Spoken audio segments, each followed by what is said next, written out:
ধ্যান করতে হবে না, জপ করতে হবে না, দীক্ষা নিতে হবে না, মন্দিরে যেতে হবে না। যেতে হবে না মানে আপনাদের মনে হচ্ছে যে আমি না বলছি, তা নয়। এগুলো যদি করার সুযোগ নাও থাকে, সময় নাও পান, শুধুমাত্র মানুষকে সেবা করেই সে মুক্ত হয়ে যেতে পারে।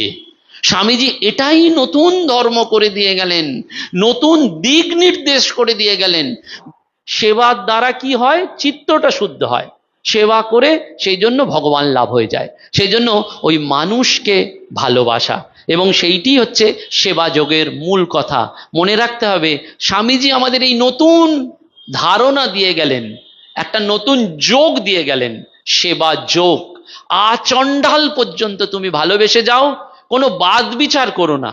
সে কি দিল তবে আমি দেবো, এই রিটার্ন ক্যালকুলেশন করো না, তুমি শুধু দিয়ে যাও। একটাই তো জীবন, একবার চ্যালেঞ্জ নিয়ে দেখুন না, দিলে কি হয়।